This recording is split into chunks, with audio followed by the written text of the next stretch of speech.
Hello বিয়াস, আসসালামু আলাইকুম। আজকে আমরা কাঁকড়া খাবো।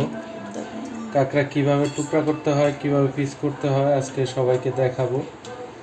দেখেন,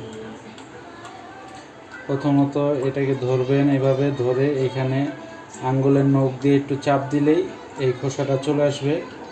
আসার পর এটা খুলে ফেলবেন। তারপরে এইখানে দুই আঙ্গুল দুই পাশে দিয়ে এইভাবে দিলেই সুন্দর করে খোসাটা চলে আসবে। এই যে দেখতেই পারতেছেন, সব ময়লাগুলো বের হচ্ছে, খোসাটাও বের হচ্ছে। এখন আমরা এগুলো ভালো করে পরিষ্কার করব, এখানে এগুলো যেন না থাকে। এগুলো খুব ভালো করে পরিষ্কার করতে হবে যাতে কোনো ময়লা আবর্জনা না থাকে।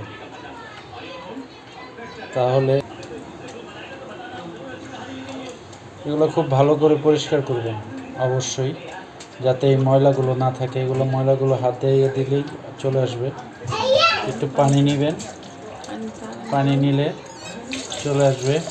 যেভাবে পরিষ্কার করতে হবে দেখতেই পাচ্ছেন, খুব সুন্দরভাবে পরিষ্কার হয়ে গেছে। দেখতেই পাচ্ছেন খুব ভালোভাবে পরিষ্কার করে নিচ্ছি।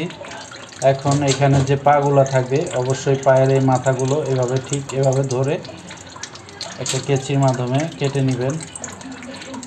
আমরা এটা দিয়ে কাটছি, অনেকে যদি এগুলো বাসায় না থাকে তাহলে বটি দিয়ে কাটবেন।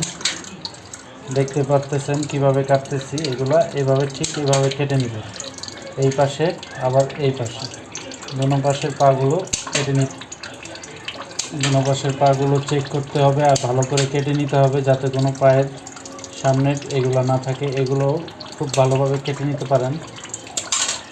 দেখতে পাচ্ছেন আমি কেটে নিচ্ছি।